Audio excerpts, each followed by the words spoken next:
Hey guys, I have never gone live on my personal page, but today just wanted to try something new. For those of you that don't know me, my name is Agatha Damon. I am an executive presence coach and leadership development trainer, and the founder of Damon Leadership Institute. What I do within Damon Leadership Institute, we work with women leaders to help them build an effective executive presence and develop their leadership skills so they can increase their income and maximize their impacts, both in career and in business.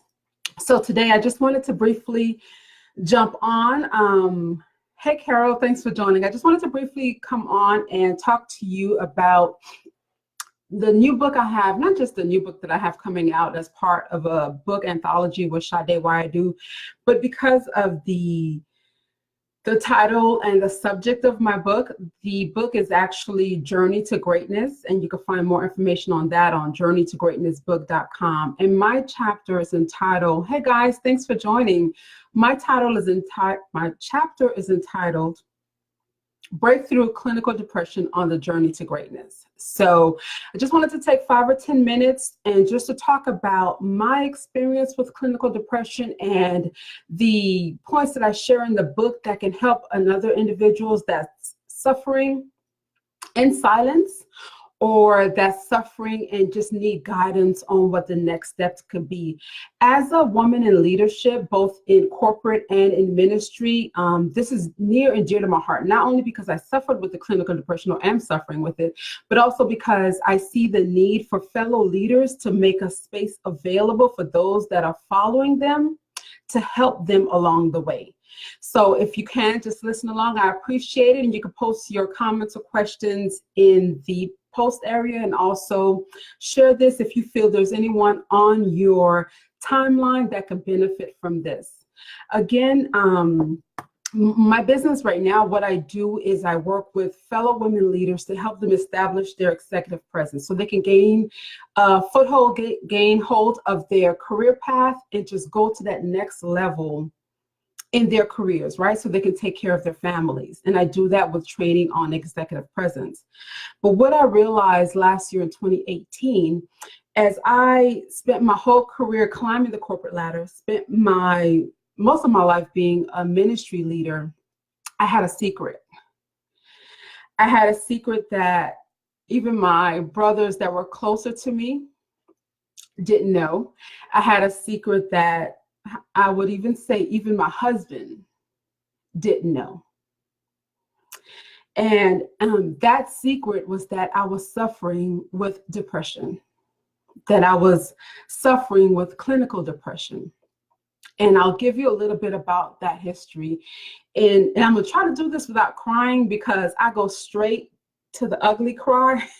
So I want to just kind of focus. In 2005, my mom, whom I did everything with,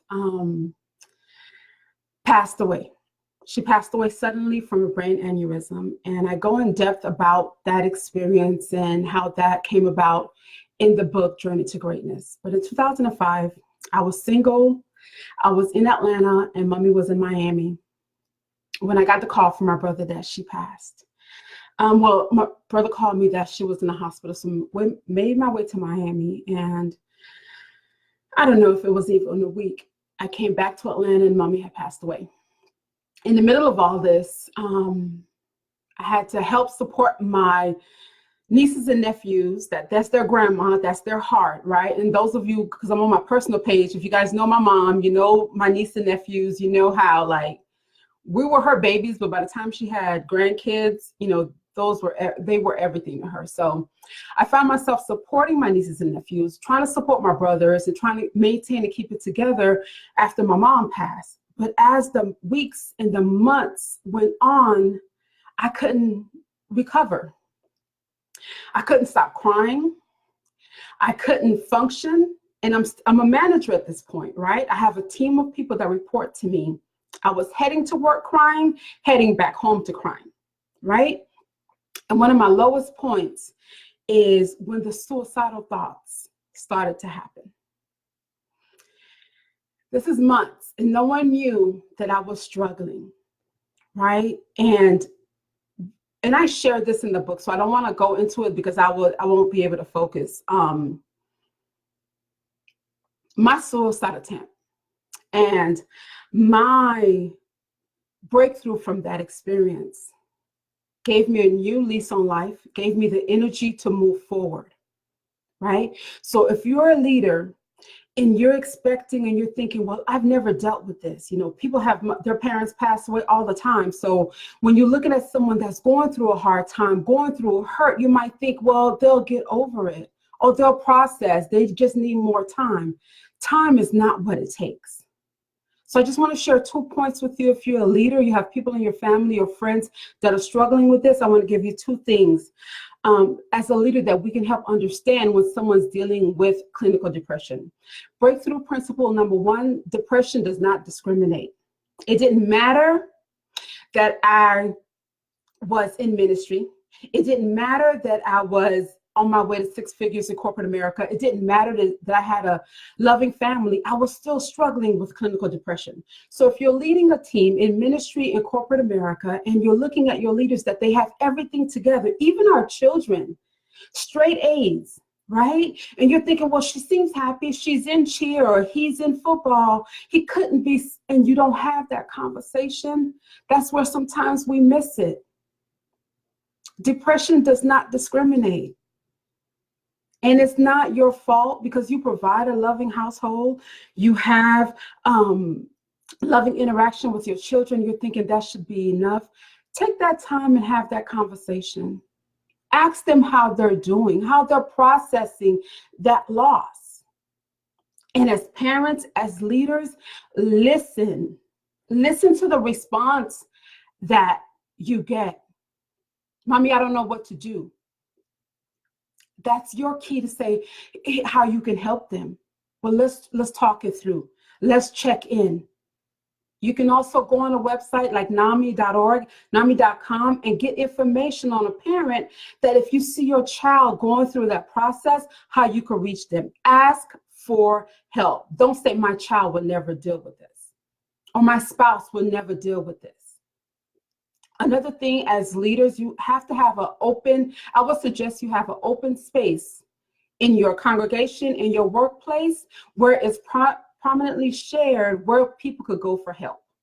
You know how in our corporate, in that break room, they would have EAP informations, they would have numbers you could call. Let's make a conscious choice to have that displayed in our workplaces, in our church, in the fellowship hall, where someone can go for help if they find themselves struggling. In churches, that should be part. If you don't have a licensed clinician on your staff, reach out to another organization, reach out to another church and say, do you guys offer this for your members? We would like to partner up with you or offer this service to our members. Why is this important? Because we sit in church, and one thing that irritated me the most is when church people tell me to pray. Guess what? I'm praying and I'm still clinically depressed. I'm praying and I'm still suicidal. I'm praying and I'm still hurting. So telling me to pray does not help me. Telling me to go to a counselor's office helps me. Agatha, we will go with you if you need the support. Agatha, here's the number if you need support. That's what helps. Because in the recent years, and many of you know, we've had a lot of loss in our family. And I've been praying that that doesn't diminish the hurt. So we got to be conscious that when we open a space in our churches, in our workplaces, that we hear and we listen when someone is telling us that they're hurting. And our response is not simply to tell them to pray. Because I promise you, praying is not the solution. You're like, wow, how can she say that? She's a minister. How can she say praying is not the solution? If you saw someone that looked like they were having a stroke, you wouldn't reach out and lay hands on them, right? What would you do? You would call 911. So it's the same thing. Someone that's dealing with depression, clinical depression, doesn't need you to lay hands on them. They need you to tell them, let's get some help from a licensed clinician. They need you to tell them, I understand, and I don't know exactly what you're dealing with, but I know the pain that you're going through, that you can reach out and get help. So as leaders, let's make it an environment that offers help, offers support, that removes that stigma, because depression does not discriminate. And the second thing, and I kind of alluded to it, for leaders, be conscious of our words. Be conscious of what we say. One of the things, after my mom passed, and I was already administrative church leader, I remember another leader said, wow, I thought Agatha had more faith than that. And that, it threw me off, because I'm thinking, the pain that I'm feeling has nothing to do with my level of faith. The suicidal thoughts had nothing to do with my faith in God. It had to do with my mental illness. It had to do with my mental health. It had to do with something that was beyond my control. So as leaders, let's be conscious of our words and how we respond to someone that is suffering. And I just wanted to share that because I see a lot of things on social media about mental health, and we come full force when there's unfortunately an incident where a leader commits suicide, as we should. We come full force with someone that's in the public eye, commits suicide or passes unexpectedly, and we should do that. But let's go back to the day-to-day. How are we leading? How are we standing in the gap for those that can't stand in the gap for themselves? Right? How are we offering support? So I want to suggest to you today 2 things. As a leader in corporate and in your ministries, make it available, make it a safe space that anyone that has questions, they can go to you and ask questions. Anyone that needs support, they have a safe place they can go for support. And the second thing, I would just encourage you to be conscious of your words when someone does share with you that they're struggling. If you haven't already done so, I would love for you to go to journeytogreatnessbook.com and get a copy of the book. Not for book sales, because for me, if it was up to me, I would have kept my secret. I would have just kept that a secret. But I knew and I felt in my heart in 2018 that this was the time for me to share on a broader scale with someone else that is suffering, to help them know you too can make it through this, because I made it through it. I was at that dark place, but by the grace of God and by implementing the steps that I share in the book, I was able to get through that moment and not only just survive, but thrive in my life. So I want to encourage you, if you're on here, go to journeytogreatnessbook.com, get a copy of the book. And I'm also going to come back in 2 weeks and do a webinar with more of a teaching style webinar, just to share my experiences, share 7 breakthrough principles in the book. And I want to go through those with those of you that purchased the book and are interested in just having a dialogue, and also doing a Q&A. So right now, before I log off, I see some of you on here. If you still have any questions, I would love for you to post them for me.